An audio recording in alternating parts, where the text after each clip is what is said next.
Hello friends, कैसे हो आप। मैं हूं अनु और आप देख रहे हैं मेरे यूट्यूब चैनल मैथ क्लास, जिसमें आपका स्वागत है अभिनंदन है। तो आज की वीडियो में मैं आपको बताने जा रही हूं क्लास 9th का पॉलिनोमियल का यानी बहुपद का सेकंड क्लास। पिछली वीडियो में मैं आपको बताई थी कंटेंट और इंट्रोडक्शन पॉलिनोमियल का, और आज मैं बता रही हूँ कि पॉलिनोमियल है क्या, किसे कहते हैं, पॉलिनोमियल को हम कैसे पहचानते हैं। क्लियर है? तो आइए। और हाँ, जैसे जैसे मैं ये नोट्स आपको बताते जा रही हूँ, वैसे वैसे आप ना अपने नोटबुक में आप स्क्रीनशॉट करके या वीडियो को पॉज करके आप नोटबुक में अपना लिख सकते हैं, ताकि आपको पढ़ने में आसानी होगी। नोटबुक बनाना ही बनाना चाहिए पढ़ने वाले स्टूडेंट को। क्लियर है? तो आइए अब चलते हैं पॉइंट की ओर। देखिए, पॉलिनोमियल का हमारा आज ये सेकेंड क्लास है। तो बहुपद है क्या? ठीक है, तो धनात्मक और ऋणात्मक चिन्हों में शामिल बहुपद शामिल बहुत सारे पदों के व्यंजक को बहुपद कहते हैं। देखिए, बहुत सारे पद है ना, यहाँ पे देखिए, एक है प्लस a1x, ये दूसरा बहुपद है, ये तीसरा है, ये चौथा पद है। तो ऐसे ऐसे बहुत सारे पद बनेंगे, तो ये बहुपद कहलाएगा। क्लियर है? धनात्मक और ऋणात्मक चिन्हों में शामिल। देखिए, यहाँ पे प्लस है तो कहीं कहीं माइनस भी हो जाएगा, तो भी ये बहुपद कहलाएगा। क्लियर है? नहीं समझ में आई तो आप कमेंट में लिख सकते हैं। चलिए, जहाँ A1 2 3 कुछ भी हो सकता है। ठीक है, कुछ भी मतलब नंबर ही। चलिए, सेकंड में आते हैं आगे। नेक्स्ट में बीजीय बहुपद क्या है, जिसे हम इंग्लिश में अलजेब्रिक पॉलिनोमियल कहते हैं। ठीक है, तो बीजीय व्यंजक बहुपद क्या है?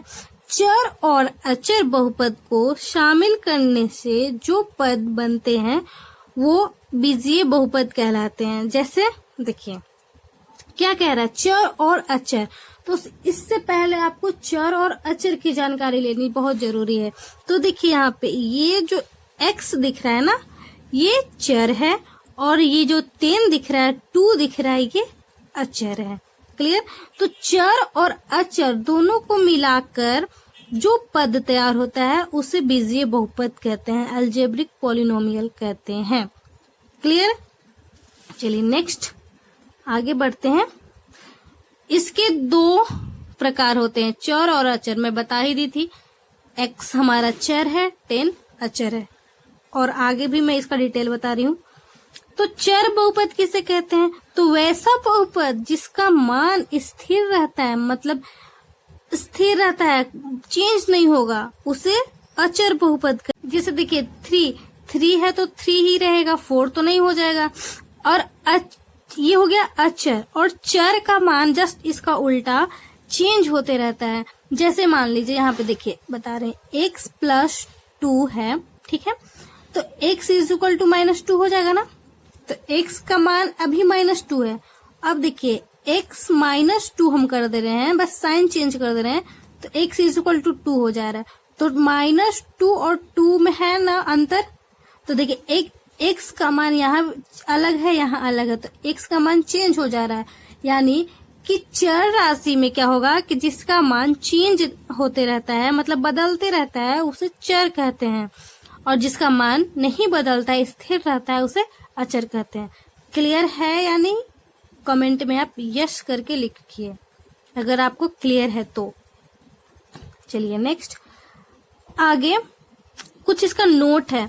अचर बहुपद वास्तविक या काल्पनिक दोनों संख्या हो सकते हैं। ठीक है, और अचर बहुपद का घात 0 होता है। अचर बहुपद का घात 0 होता है। अब नेक्स्ट बढ़ते हैं चर बहुपद। तो चर तो बता ही दी, अचर के साथ साथ कि जिसका मान चेंज होते रहता है उसे चर कहते हैं। जैसे देखिए, यहाँ पे x² + 5x + 2, इसको फर्स्ट इंटू लास्ट से जब इसको तोड़ेंगे तो x दोनों में अलग अलग वैल्यू आएगा। ठीक है, जैसे यहाँ पे देखिए, x + 2 है, तो अभी भी बताए थे, तो x का वैल्यू यहाँ पे -2 हो जाएगा, और यहाँ पे x का वैल्यू +2 हो जाएगा। तो -2 और +2 में तो बहुत ज्यादा डिफरेंस है, तो x का मान अलग अलग आ गया ना। तो इसी के कारण कहा जाता है कि जो चर है ना, उसका मान हमेशा बदलते रहता है और अचर का मान चेंज नहीं होता है। क्लियर। चलिए आगे बढ़ लेते हैं। देखिए बहुपद को पहचानने का नियम, बहुपद कैसे पहचानेंगे, है ना। बहुपद तो जान गए कि बहुत सारे पदों को मिलकर जो पद बनता है उसे बहुपद कहते हैं। बहुपद चर और अचर भी, अलजेब्रिक पॉलिनोमियल भी जान गए। अब बहुपद है या नहीं है कैसे पहचानेंगे, है ना। तो देखिए उसके लिए कुछ पॉइंट्स है मैंने नोट कर रखा है, आप स्क्रीनशॉट कर अपने नोटबुक में लिख सकते हैं और अपने दिमाग में भी उसको एडजस्ट कर सकते हैं। ठीक है, लिखा है यदि किसी व्यंजक के सभी पदों का घात एक धनात्मक पूर्णांक होता है तो वह बहुपद है। मतलब धनात्मक पूर्णांक, उसका जो पावर है ना वो प्लस में ही होना चाहिए, नेगेटिव नहीं होना चाहिए। जैसे देखिए यहाँ पे देखिए x square plus 2x plus 1, तो इसका घात देखिए, घात क्या है 2, प्लस में है ना, कुछ नहीं तो प्लस, तो ये बहुपद है। और यही देखिए x का पावर -2 प्लस 2x प्लस 1 हो जाता, तो ये बहुपद नहीं है। क्यों? क्योंकि इसका जो पावर है ना वो ऋणात्मक है। तो बहुपद होने का एक क्राइटेरिया है कि उसका जो पावर है वो हमेशा धनात्मक होना चाहिए, ना कि ऋणात्मक। बात आ गई समझ में। चलिए नेक्स्ट, यदि किसी व्यंजक का घात भिन्न ऋणात्मक पूर्णांक या अपरिमेय संख्या हो तो वह बहुपद नहीं है। अभी अभी पता है कि उसका घात जो है ऋणात्मक नहीं होना चाहिए, तो ये बहुपद नहीं कहलाएगा। क्लियर। अब देखिए कुछ एग्जाम्पल्स हैं जो मैं बता रखी हूँ उसके कारण के साथ। देखिए यहाँ पे फर्स्ट एग्जाम्पल है x square minus x plus 0। तो आप बताइए कि ये बहुपद है या नहीं है। तो ये बहुपद है आप कहेंगे। क्यों है? क्योंकि इसका पावर धनात्मक है ना। क्लियर। एक्स को ही देखते हैं, एक्स का पावर ही देखते हैं, ठीक है, चर का ही। अब ये बताइए एक्स स्क्वायर प्लस √2 ये बहुपद है या नहीं है। तो है बहुपद, क्योंकि एक्स को देखते हैं हम, तो एक्स का पावर धनात्मक है, तो ये बहुपद है। अगर यही यहाँ पे रहता √x यहाँ पे, तो √x, तो ये बहुपद नहीं होता, क्योंकि बहुपद में ये एक रूल है कि रूट में चर राशि नहीं होना चाहिए। क्लियर है, रूट में चर राशि नहीं होना चाहिए, तो वो बहुपद नहीं कहलाएगा। नेक्स्ट, 2 प्लस x के पावर -2 ये बहुपद है या नहीं है।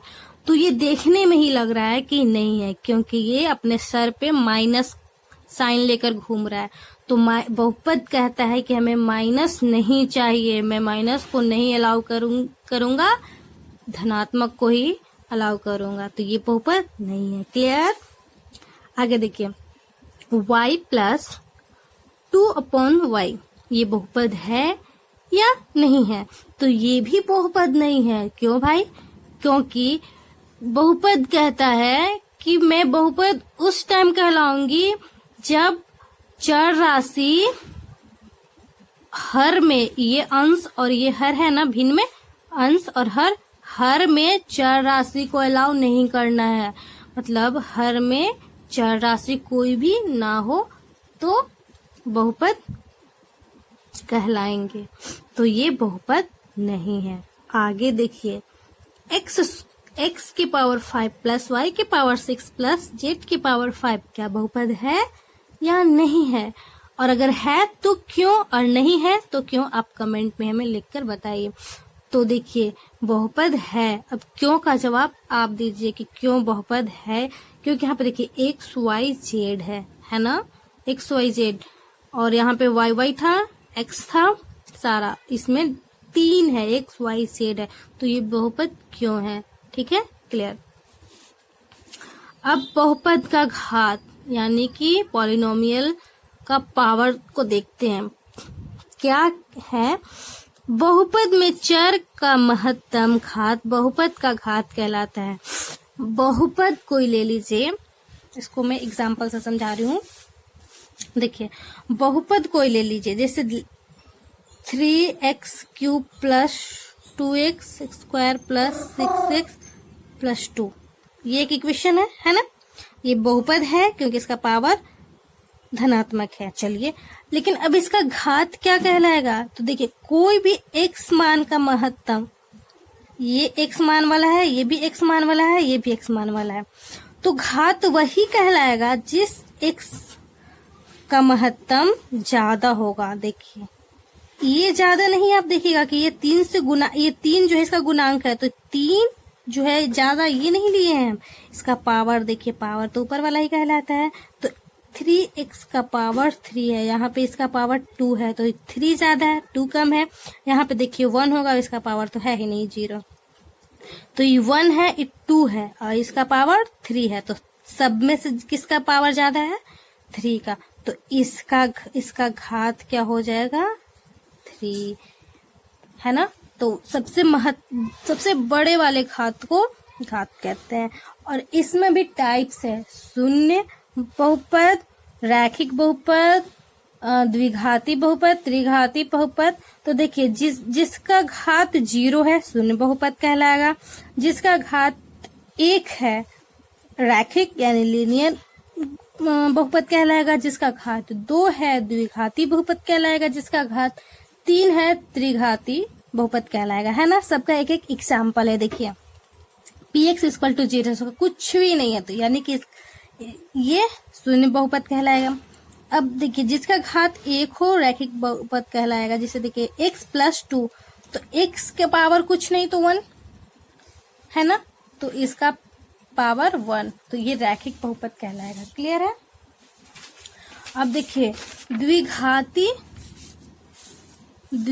बहुपद, द्विघाती जिसका घात 2 हो द्विघाती बहुपद कहलाएगा। देखिए यहाँ पे 6x² प्लस 5x प्लस 2, तो जिसका पावर 2 है द्विघाती, ठीक है। तो जिसका घात 3 हो त्रिघाती बहुपद कहलाएगा।